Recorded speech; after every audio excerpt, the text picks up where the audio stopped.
আজকে আমি একটা হেলদি ব্রেকফাস্ট বা ডিনারের রেসিপি নিয়ে এসেছি। নমস্কার বন্ধুরা, আমি জলি, তোমাদের সবাইকে স্বাগত জানাই আমার রান্নাঘরে। এটাতে আমি ময়দা ব্যবহার করব না। নিয়েছি, দেখে নাও কী কী নিয়েছি আমি এতে। আমি নিয়েছি সুজি, ওটস আর ভুট্টার আটা। এটা একটু হলুদ হলুদ টাইপের হয়, এটা বাজারে কিনতে পাওয়া যায়, অনলাইনেও পাওয়া যায়। নিয়েছি দুটো মিডিয়াম সাইজের পেঁয়াজ কুচি, লঙ্কা কুচি আর দুটো ডিম। এই দিয়ে আমি আজকে একটা হেলদি ব্রেকফাস্ট রেসিপি বানাবো। খুব কম তেলে এটাকে বানাবো। আমি 1 বাটি ওটস নিয়েছি আর 1 বাটির থেকে একটু কম, মানে 1/4 কাপ মতো আমি সুজি নিয়েছি। তোমরা দেখে বুঝতেই পারছো ওটসের বাটিটা আমার কতটা বড় আর সুজির বাটিটা তার থেকে একটু ছোট। এবার এর মধ্যে আমি 2 কাপ মতো জল নিয়েছি, নিয়ে পরিমাণ মতো নুন, একটু চিনি দিয়ে আমি এটা মিক্সিতে একটা পেস্ট বানিয়ে নেব। আর যারা একটু ঝাল বেশি খাও মনে করো, তখন এই পেস্টের মধ্যেও 2টো লঙ্কা দিয়ে পেস্ট করে নিতে পারো। আমি লঙ্কা কুচি করে রেখেছি। এই যে দেখো, একদম মিহি একটা পেস্ট হয়ে গেছে। এবার এটাকে আমি এই বোলের মধ্যে ঢেলে নেব। সম্পূর্ণটাই বোলের মধ্যে ঢেলে নেব, নিয়ে এর মধ্যে বাকি ইনগ্রিডিয়েন্টসগুলো অ্যাড করব। এবার মিক্সিং জারটা ধুয়ে আমি খানিকটা জল দিয়ে দেবো, যেহেতু এটা একটু মানে ব্যাটারটা একটু ঘন রয়েছে। এইভাবে এটাকে নাড়িয়ে নেব, নাড়িয়ে ভালো করে এটাকে মিশিয়ে নেব। মিশিয়ে এবার এর মধ্যে আমি ওই দুটো ডিম নিয়েছি, ডিমটাকে ফাটিয়ে নেব। আমি যে আন্দাজে ওটস আর সুজি নিয়েছি সেই পরিমাণ অনুযায়ী আমি 2টো ডিম নিয়েছি। এবার যদি কারোর ডিমটা এখানে 2টোর জায়গায় 3টেও দিতে পারো, ভালো লাগবে। আমি 2টো নিয়েছি। এবার 2টো ডিম আর এই যে 2টো মিডিয়াম সাইজের পেঁয়াজ কুচি নিয়েছি। আর এইবার নেব এই যে ভুট্টার আটা। এই আটাটা একটু হলুদ হলুদ টাইপের হয়। দিয়ে আমি এটাকে একদম ভালো করে মিশিয়ে নেব। সবগুলো একসাথে ভালো করে মিশিয়ে নেব। নুন আর চিনিটা আমি আগেই দিয়ে দিয়েছি, সেই জন্য এখন আর অ্যাড করব না। আমার পরিমাণ মতো নুন চিনি আমি দিয়ে দিয়েছি। এবার লঙ্কা কুচিটাও দিয়ে দিলাম, দিয়ে ভালো করে এটাকে মিশিয়ে নেব।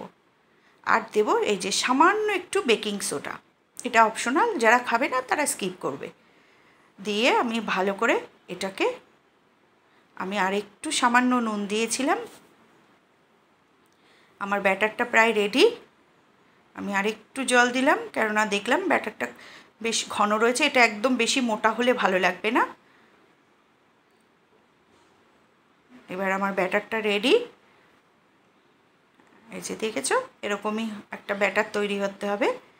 হয়ে এইবার আমি কড়াইতে, এই যে দেখো, একদম হেলদি একটা ব্রেকফাস্ট যেহেতু বলেছি, সেই জন্য একদম কম তেলে কড়াইটাকে জাস্ট অয়েল ব্রাশ করে নিয়েছি। নিয়ে আমি এই যে এইভাবে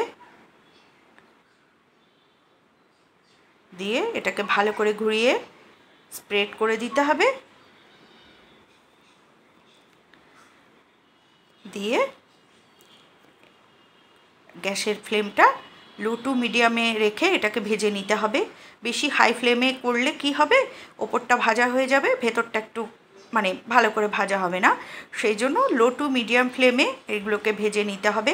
আর যেহেতু একটু কম তেলে করা হচ্ছে, তখন ফ্লেমটা একটু কমিয়ে করতে হয়। কম তেলে যে কোনো রান্না একটু কমিয়ে করলে রেজাল্টটা ভালো আসে। এই যে দেখো, ঠিক একটু শাঁকা শাঁকা মতো ভাজাটা হবে, কম তেলে যেহেতু করা হচ্ছে।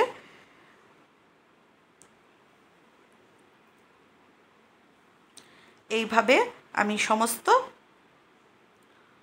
প্যানকেকগুলো আমি ভেজে নিচ্ছি।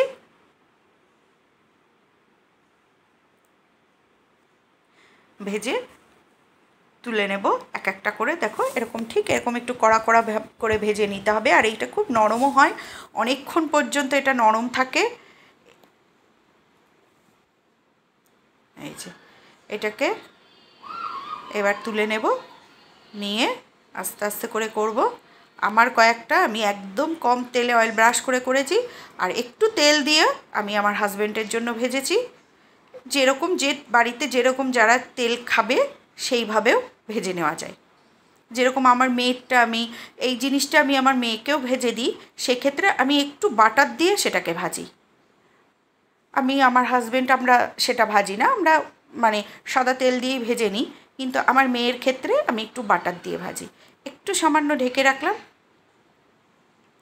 ঢেকেও এভাবে ভেজে নেওয়া যায়। আজকের আমার এই হেলদি ব্রেকফাস্ট রেসিপিটা তোমাদের কেমন লাগলো অবশ্যই কিন্তু আমাকে জানাবে। আর ভালো লাগলে আমার চ্যানেলটাকে লাইক ও সাবস্ক্রাইব করে আমার পাশে থেকো।